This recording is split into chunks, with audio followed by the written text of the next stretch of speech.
کہ ہماری یہ دنیا کی زندگی، یہاں غم اور رنج اور ٹینشن اور تکلیف کا آنا یہ ناگزیر ہے، اس کے بغیر ہمیں کوئی چارہ نہیں ہے۔ اللہ تعالیٰ نے اس دنیا کا نظام ایسا بنایا ہے، یہاں آپ اگر یہ تصور کریں کہ ہماری زندگی میں کبھی کوئی ٹینشن نہ آئے، کبھی کوئی دکھ نہ آئے، کبھی کوئی غم نہ آئے، تو یہ پاسبل نہیں ہے۔ زندگی ہے تو زندگی میں غم اور تکلیفیں آئیں گی۔ اللہ تعالیٰ نے قرآن کریم میں سورۃ البلد میں فرمایا لَقَدْ خَلَقْنَا الْإِنسَانَ فِي كَبَدٍ، یقیناً ہم نے انسان کو مشقتوں اور سختیوں میں گھرا ہوا پیدا کیا۔ انسان کو اللہ نے ایسا بنایا ہے، انسانی زندگی مشقتوں سے، اسٹرگل سے، ٹینشن سے، پریشانیوں سے بھری رہے گی۔ ایک دوسرے مقام پر اللہ نے فرمایا وَأَنَّهُ هُوَ أَضْحَكَ وَأَبْكَى، اللہ ہی کی ذات ہے جو ہمیں ہنساتی بھی ہے اور اللہ ہی کی ذات ہے جو ہمیں رلاتی بھی۔ دنیا کی زندگی میں اگر ایسے مواقع آتے ہیں جب ہمارے چہروں پر مسکراہٹ آتی ہے، تو ایسے موقع بھی آئیں گے جب ہماری آنکھوں سے آنسو جاری ہوں۔ اگر ایسی زندگی ہم چاہتے ہیں جہاں کوئی غم نہ ہو، تو ایسی زندگی انشاءاللہ جنت میں ملے گی۔ اسی لیے قرآن کریم میں اللہ فرماتا ہے کہ جب جنتی جنت میں جائیں گے تو اللہ کا شکر ادا کرتے ہوئے کہیں گے الحمدللہ الذی اذھب عنا الحزن، تمام تعریفیں اس اللہ کے لیے ہیں جس نے دنیا کے رنج و غم سے ہم سب کو نجات دے دی۔ تو جنت کی زندگی ایسی ہے، وہاں کوئی رنج و غم، وہاں کوئی تھکاوٹ، کوئی تکلیف، کوئی ٹینشن نہیں ہوگی۔ دنیا میں غم آئیں گے۔ اب مسئلہ یہ ہے کہ غم اور تکلیف کے جب واقعات پیش آئیں تو ان کو ہم ٹریٹ کیسے کریں؟ جب ہماری زندگی میں کوئی پریشانی آئے تو اس وقت ہم کیا کریں؟ اب کوئی شراب کے ذریعے اپنے غموں کو ہلکا کر رہا ہے، کوئی نشے اور ڈرگس کے ذریعے اپنے غموں کو دور کرنے کی کوشش کر رہا ہے۔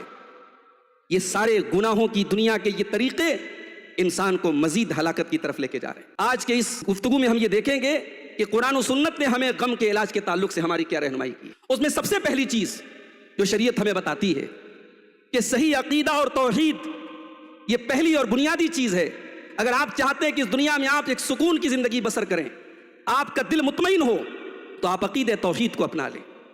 جو اللہ تبارک و تعالیٰ نے نیچرلی آپ کے اندر فطرت کی ایک آواز رکھی ہے، اللہ تبارک و تعالیٰ نے فطری طور پر ہمیں توحید پر بنایا ہے، اس توحید کو اپناؤ میرے بھائیوں۔ آپ شرک کے ذریعے سکون نہیں پا سکتے۔ جس سماج میں کریشن کی عبادت ہو رہی ہو، جس سماج میں اپنے ہاتھوں سے بنائے ہوئے خداؤں کی پوجا ہو رہی ہو، جس معاشرے میں اپنے معبودوں میں خود جان ڈالنے کا کام کیا جا رہا ہو، وہ سماج کبھی پرامن اور چین والا نہیں بن سکتا ہے۔ فطرت کی آواز توحید ہے میرے بھائیوں۔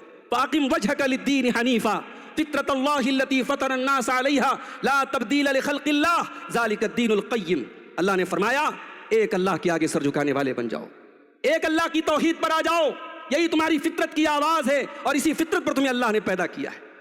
میرے بھائیوں، جب اس کائنات کا نظام شرک کی بنیاد پر نہیں چل سکتا، اور اللہ نے فرمایا لَوْ كَانَ فِيهِمَا آلِهَةٌ إِلَّا اللَّهُ لَفَسَدَتَا، اگر اس کائنات میں ایک اللہ کے سوا کئی معبود ہوتے، کئی رب ہوتے، کائنات کا نظام درہم برہم ہو جاتا۔ جب کائنات کا نظام شرک کی بنیاد پر نہیں چل سکتا، انسان کی زندگی شرک والی زندگی کیسے سکون کی زندگی ہو سکتی ہے میرے بھائی؟ توحید ہمیں سکون دیتی ہے۔ اور جب بات توحید کی آئی ہے تو ایک بات اور یاد رکھو، توحید کے ساتھ ساتھ ہمیں اس منہج اور اس راستے کو بھی اپنانا ہے جو راستہ پیارے نبی جناب محمد الرسول اللہ صلی اللہ علیہ وسلم نے ہمیں دیا ہے۔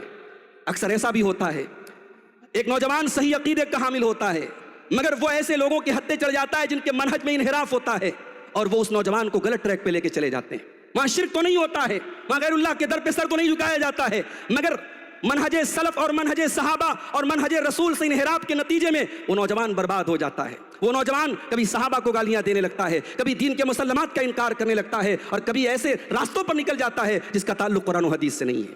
ہمیں اس منہج کو بھی اپنانا ہے جس منہج کے بارے میں اللہ کے نبی فرماتے ہیں لا یزیغ عنہا بعدی الا ہالک، میرے منہج سے، میرے طریقے سے، میری شاہراہ سے وہی ہٹے گا جو ہلاک ہوگا۔